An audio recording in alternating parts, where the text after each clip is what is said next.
हार का डर या पैनी रणनीति।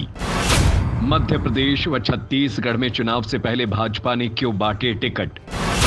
दोनों राज्यों के लिए बनाई अलग अलग रणनीति, कमजोर सीटों पर फोकस।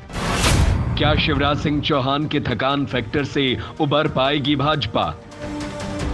भारतीय जनता पार्टी ने 17 अगस्त को मध्य प्रदेश और छत्तीसगढ़ की चुनिंदा विधानसभा सीटों के लिए अपने उम्मीदवारों की पहली लिस्ट जारी की। ये घोषणा पिछले दिन नई दिल्ली में बीजेपी संसदीय बोर्ड की बैठक के बाद की गई।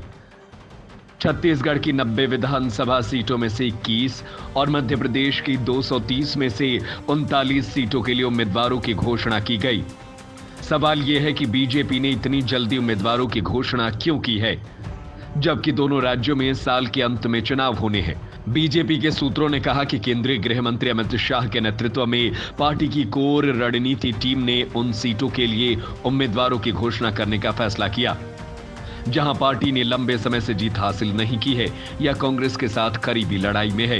बीजेपी ने सीटों को 4 श्रेणियों ए, बी, सी और डी में बांटा है।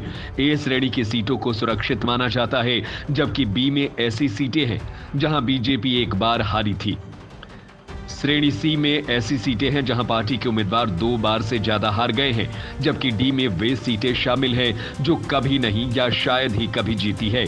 घोषित किए गए अधिकांश उम्मीदवार सी और डी श्रेणियों की सीटों के लिए है। छत्तीसगढ़ में जिन 21 सीटों के लिए उम्मीदवारों की घोषणा की गई थी, उनमें से 10 सीटें अनुसूचित जनजाति के लिए आरक्षित है। 21 सीटों में से 1 अनुसूचित जाति के लिए आरक्षित है और बाकी 10 सीटें सामान्य है। कांग्रेस ने 2018 के विधानसभा चुनाव में एसटी आरक्षित सीटों पर भारी बहुमत हासिल किया था। छत्तीसगढ़ में कुल 29 एसटी और 10 एससी आरक्षित सीटें हैं। एमपी में जिन 39 सीटों के लिए उम्मीदवारों की घोषणा की गई, उनमें से 8 अनुसूचित जाति के लिए आरक्षित है, जबकि 13 सीटें अनुसूचित जनजाति के लिए आरक्षित है। एमपी में कुल 47 एसटी आरक्षित सीटें हैं और 35 एससी आरक्षित सीटें हैं। राज्य में अनुसूचित जनजाति के लिए आरक्षित सीटों में से अधिकांश कांग्रेस के पास है। उम्मीदवारों की पहली लिस्ट जारी करने में बीजेपी ने छत्तीसगढ़ और मध्य प्रदेश के लिए अलग अलग रणनीति अपनाई है।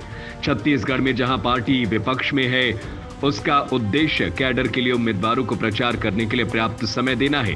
वहीं मध्य प्रदेश में जहां बीजेपी सत्ता में है, पार्टी उम्मीदवारों को सरकार में होने का फायदा देने के साथ साथ किसी भी विरोध या भीतर से तोड़फोड़ पर लगाम लगाने की योजना बना रही है। छत्तीसगढ़ में घोषित सीटों में पाटन सीट भी शामिल है, जहां से मुख्यमंत्री भूपेश बघेल विधायक है। बीजेपी ने दुर्ग के मौजूदा सांसद विजय बघेल को मैदान में उतारा है, जो पहले एक बार भूपेश बघेल को हरा चुके हैं। विजय बघेल और भूपेश बघेल रिश्तेदार हैं। मध्य प्रदेश में घोषित कई सीटें ग्वालियर चंबल क्षेत्र की है, जहां बीजेपी को लगता है कि वो कमजोर स्थिति में है। घोषित उम्मीदवारों में से एक सुमावली से एदल सिंह कंसाना है, जो पूर्व कांग्रेस नेता है। मार्च 2020 में ज्योतिरादित्य सिंधिया के साथ बीजेपी में शामिल हो गए थे। कंसाना नवंबर 2020 में विधानसभा उपचुनाव हार गए थे। मध्य प्रदेश में जारी लिस्ट में 21 आरक्षित निर्वाचन क्षेत्र शामिल हैं। इनमें 13 अनुसूचित जनजाति सीटें और 8 अनुसूचित जाति सीटें हैं। इसमें 5 महिला उम्मीदवार भी है। 2018 के विधानसभा चुनाव में कांग्रेस ने 230 सदस्यीय विधानसभा में 114 सीटें जीती थी, जबकि बीजेपी ने 109 सीटें जीती थी। बीजेपी ने एसटी सीटों पर अपने खराब प्रदर्शन को एक कारण बताया था। कांग्रेस ने कमलनाथ के नेतृत्व में सरकार बनाई थी, लेकिन बाद में ज्योतिरादित्य सिंधिया के बीजेपी में शामिल होने के बाद वो सत्ता से बाहर हो गई थी। निर्वर्तमान सदन में बीजेपी के 126 विधायक हैं, जबकि कांग्रेस के 96 विधायक हैं। सत्ता में लौटने के बाद से बीजेपी ने एसटी और महिलाओं के लिए योजनाओं को लागू करने पर ध्यान केंद्रित किया है, जो कि आगामी चुनाव में गेम चेंजर साबित होगा। वहीं बता दें कि मध्य प्रदेश में बीजेपी विभिन्न गुटों के बीच अंदरूनी कलह से जूझ रही है।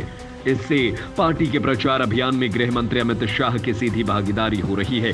पार्टी शिवराज सिंह चौहान के लंबे कार्यकाल के कारण पैदा हुए थकान फैक्टर से भी जूझ रही है।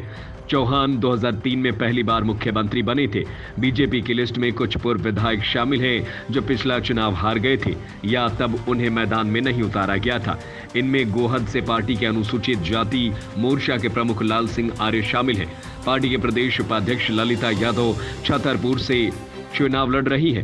राव से मधु वर्मा, पेटलावद से निर्मला भूरिया, कसरावद से आत्माराम पटेल, पथरिया से लखन पटेल, गुन्नौर से राजेश वर्मा, चित्रकूट से सुरेंद्र सिंह गहरवार, शाहपुरा से ओम प्रकाश धुर्वे, सौंसर से नाना भाऊ मोहोद, महेश्वर से राजकुमार मेव, सुमावली से अदल सिंह कंसाना। बता दें कि आम आदमी पार्टी से इस्तीफा देने वाले राजकुमार करहरे को लांजी निर्वाचन क्षेत्र से उम्मीदवार बनाया गया है। सवाल यह है कि हारे हुए प्रत्याशी को मैदान में क्यों उतारा जा रहा है।